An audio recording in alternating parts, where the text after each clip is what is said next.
polisi tewas dan 5 warga terluka dalam penggusuran rumah di Jeneponto, Sulawesi Selatan. Tutup mesin pesawat yang jatuh di runway Bandara Soekarno-Hatta, Jakarta ternyata milik maskapai Lion Air.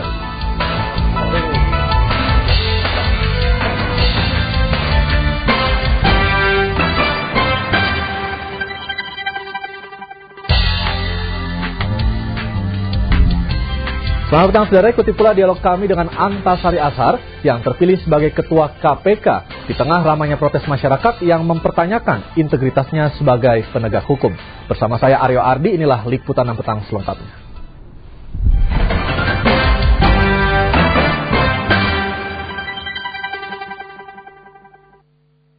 Upaya penggusuran tanah dan rumah di Kecamatan Rumbia, Jeneponto, Sulawesi Selatan berakhir ricuh. Pimpinan tertinggi polisi setempat tewas dalam kericuhan itu. 5 warga dan 2 polisi dilaporkan juga terluka.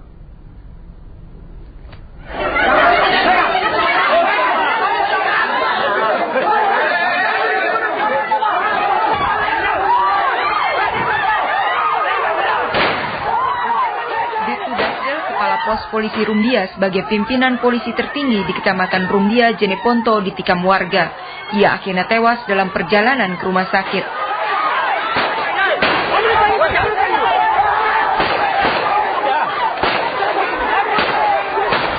Polisi membalasnya dengan tembakan pada warga sekaligus untuk membubarkan mereka.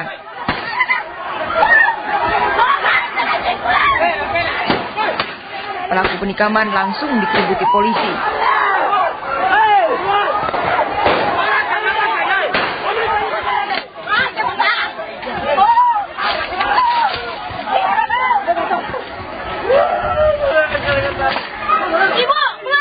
Kejadian berdarah ini mengakibatkan 5 warga luka terkena tembakan, 2 polisi juga luka-luka. Semua ini berawal dari penolakan warga akan eksekusi lahan dan rumah milik rekan mereka Sudirman.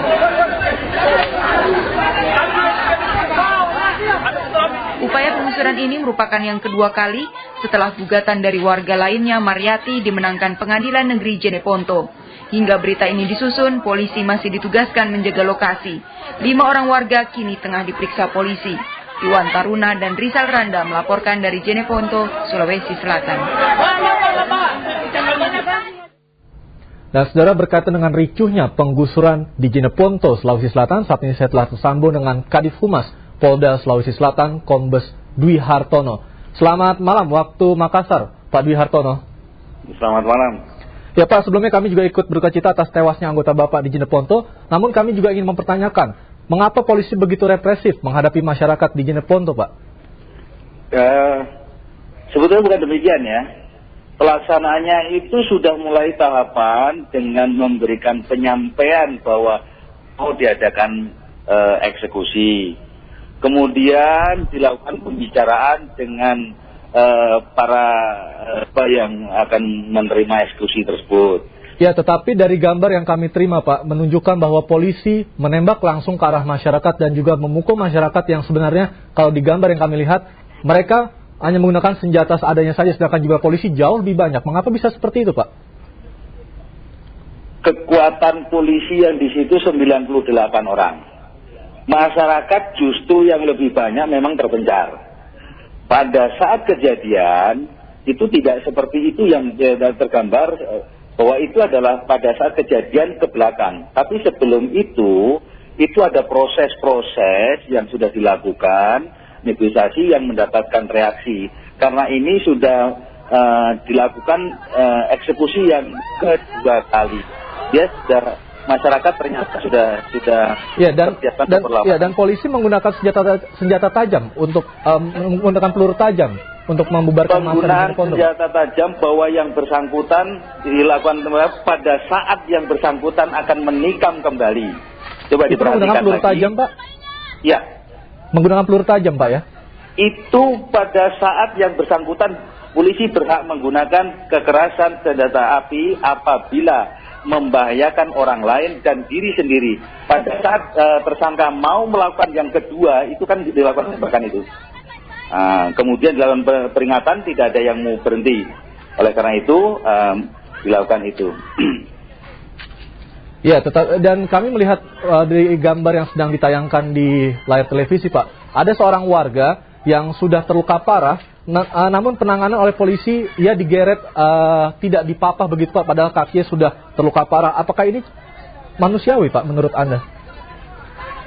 Masalah yang bersangkutan sebetulnya tidak mau berdiri, bukan karena dia bukan karena sakit dan apa, dia tidak mau berdiri.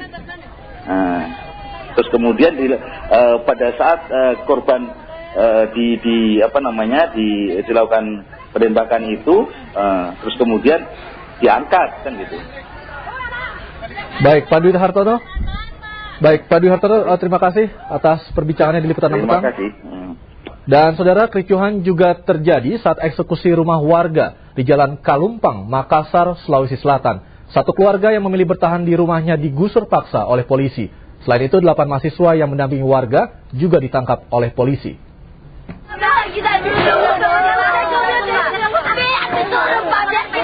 Syarifuddin tidak terima saat mereka diminta polisi meninggalkan rumahnya. Pasalnya, keluarga ini telah menempati rumah sejak tahun 50-an. Namun belum lama ini seseorang bernama Dedi Inawati yang mengaku memiliki surat resmi tanah dan bangunan seluas 350 meter tersebut.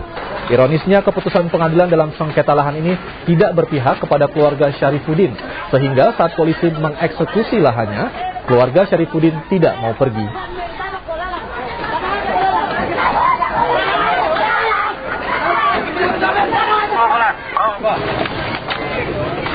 Beberapa mahasiswa yang mendampingi warga bahkan dipukuli dan ditangkap polisi. Kemarahan warga memuncak saat polisi menginjak seorang balita. Konflik dapat dihindari setelah polisi mengalah dan membujuk keluarga Syarifuddin untuk pindah. Dan saudara, setelah beberapa hari tidak diketahui siapa pemilik tutup mesin pesawat yang jatuh di landasan pacu Bandara Soekarno-Hatta, Jakarta, hari ini administratur bandara menyatakan pemiliknya adalah maskapai Lion Air. Kejadian serupa sebelumnya juga dialami oleh maskapai Batavia Air, dan kejadian tersebut seolah membenarkan tindakan Uni Eropa yang memperpanjang larangan terbang maskapai Indonesia ke benua Eropa. Inilah lempengan tutup mesin pesawat Lion Air yang ditemukan di landasan pacu Selasa pagi. Awalnya tidak satupun maskapai mengakui, bahkan administratur bandara sempat menanyakan ke Lion Air, karena hanya pesawat lokal yang masih menggunakan tutup mesin jenis tersebut. Salah satunya Lion Air, meski dibantah. Namun Rabu, setelah ada pengecekan pesawat Lion Air yang tiba dari Balikpapan, diketahui tutup mesin tersebut milik Lion Air. Ironisnya, pesawat tersebut sudah terbang 4 kali, Jakarta, Manado, Balikpapan, hingga kembali ke Jakarta tanpa tutup mesin. Tim lagi investigasi, ya, melihat apakah ada, kenapa ini pada saat transit tidak terlihat gitu kan. Rontoknya bagian mesin pesawat Lion Air ini bukan pertama kalinya. Minggu lalu bagian sayap Batavia juga rontok di tengah jalan. Kejadian ini seolah membenarkan putusan Uni Eropa yang memperpanjang larangan maskapai Indonesia terbang ke Eropa karena tidak aman bagi keselamatan penumpang. Abdul Rosyid melaporkan dari Tangerang, Banten. Tembok pembatas di lantai 4 gedung parkir pusat perbelanjaan ITC Permata Hijau, Jakarta Selatan roboh setelah ditabrak sebuah mobil sedan. Beruntung mobil tersebut tidak terjun seperti kejadian serupa di tempat tersebut yang terjadi pada bulan Mei lalu yang menewaskan 3 orang. Peristiwa ini terjadi sekitar pukul 12.30 tadi. Mobil Honda yang saat ini telah diamankan sedang melaju naik ke lantai atas, namun saat di tikungan mobil justru mundur dan menabrak tembok di lantai 4 gedung ITC Permata Hijau. Tembok yang roboh menimpa sebuah mobil Nissan X-Trail yang sedang parkir di bawahnya. Beruntung tidak ada korban jiwa dalam kedua peristiwa tersebut. Kasus ini sekarang telah ditangani oleh Polsek Metro Kebayoran Lama. Belum ada keterangan resmi dari polisi dan pengelola gedung tentang peristiwa ini, termasuk dugaan konstruksi tembok yang tidak memenuhi standar keselamatan. Peristiwa serupa sebelumnya terjadi pada bulan Mei lalu, ketika itu mobil Honda Jazz yang ditumpangi keluarga Topan Rusli yang sedang melaju menuruni gedung menabrak tembok pembatas di lantai 6 gedung pusat perbelanjaan ITC Permata Hijau. Mobil yang kemudian terjun tersebut hancur. Ketiga penumpangnya, Topan Rusli, sang istri dan seorang putranya tewas seketika.